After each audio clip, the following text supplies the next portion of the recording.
Friend? Yes. Stand up. I have a few questions for you. Last name is? Talbert. Mr. Talbert, when did you meet Miss Anthony? First week of December, maybe a day before. And at that time, Miss Anthony, you and Mr. Anderson were sharing the apartment together. Yes. But you had already terminated your relationship. Yes.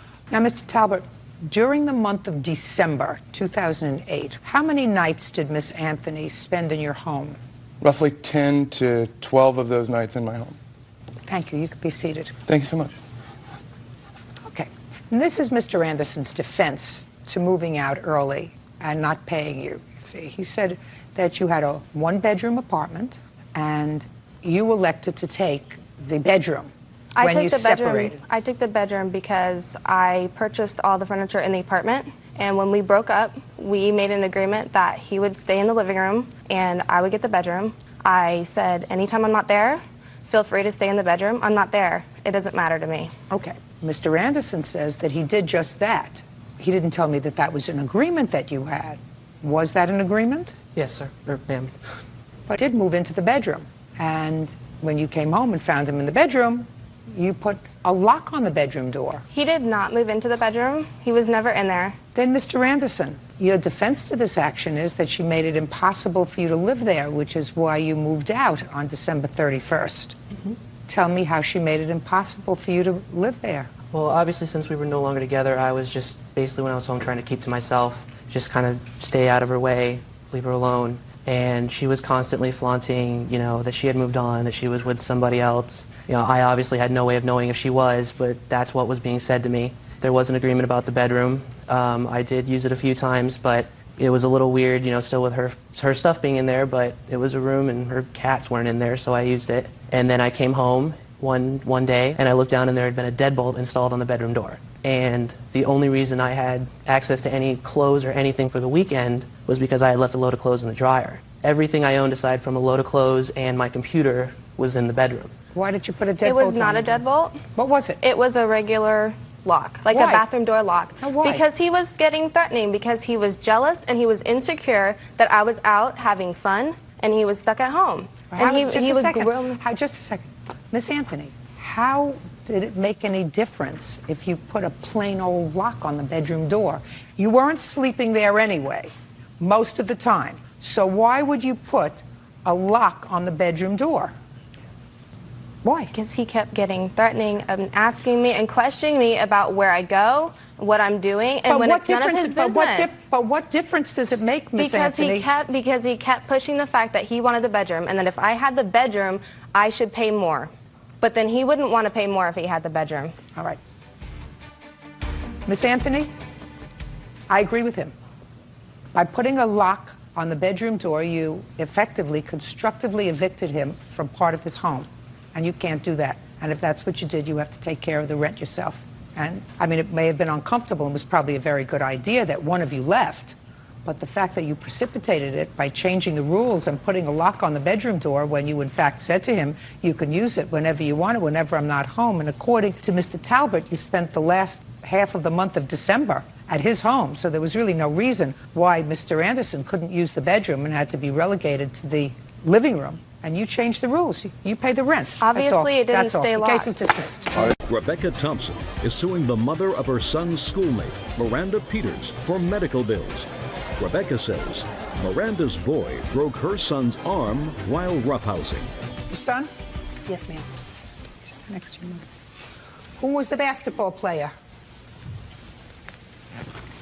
What's your first name? Keith. And yours? Michael. Your arm got broken in school. Yes, ma'am. Your arm got broken when he bumped into you. Yes, ma'am. Tell me what happened. Well, I was trying to get into the game and pretty much... When did this happen? March 17th of 04. You were trying to get into what game? In PE that day, it was pretty much a free day. And I was trying to get into the game, and they were pretty much just shoving me off. Who was? All the players.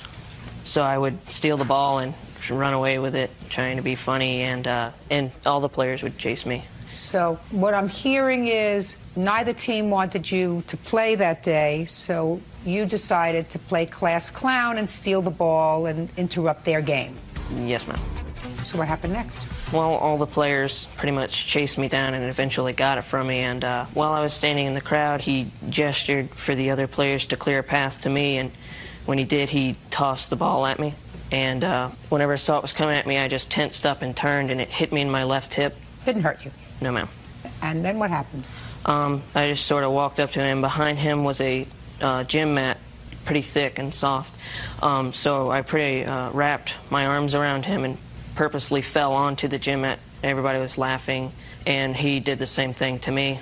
And you wrestled him, then he wrestled you to the ground, to the mat. It was not an act of anger. Okay.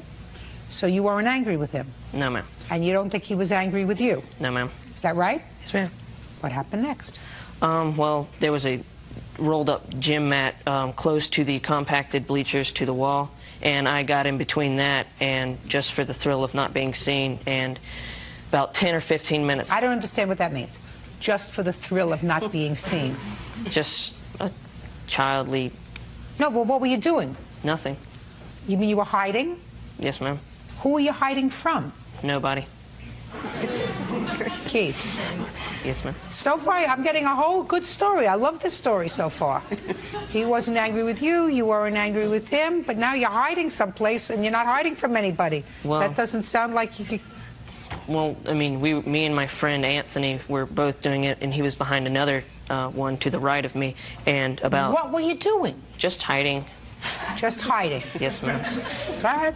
And, well, I tried to get out, and I pulled... It was kind of tight in there, so I was trying to wheeze my way out, and I pulled my my left arm across my chest, and about that time I just felt the mat be shoved into me. The mat being shoved into you by? By Michael. And that's how you broke your arm? Yes, ma'am. So, Michael, what happened? I rammed the mat. I wasn't intentionally trying to break his arm. I was just horseplaying with him, like we were earlier. So you were horseplaying? Yeah. You knew he was there? Yes, ma'am. You knew he was there? Yes, ma'am. Well, Miss Peters, your defense to this says, let me read it so that I make sure I get your language clear. I told her that with children, and particularly with boys, these things happen. Yes, Your Honor. Explain that to me. The reason I said that boys will be boys and that it wasn't my responsibility to pay for the bills was because it was an accident. He didn't mean to do it. It wasn't an accident, Ms. Peters. That's your problem, you see. If your son was playing a game and during the course of the game he ran into this structure, not intending to come into contact with Keith at all, but it was during the course of a game and he was at a place where he could get hurt, that's an accident. But that's not what your son told me. Your son told me he saw him there and he was just fooling around with him and rammed him. Unfortunately, when he rammed him, his arm was in such a position that it broke. Okay. So his action, not in breaking his arm, I don't think he intended to break his arm, of course not. But he intended to hit him. And for that, he is responsible. Just as if his leg, when he tackled him to the mat, horseplay. But when young people are involved in horseplay, and if you had broken his leg, who would have been responsible? I would have. You're right. What were your medical expenses? Before or after insurance? After insurance. After insurance, the total was $706.07. I'm not saying that you're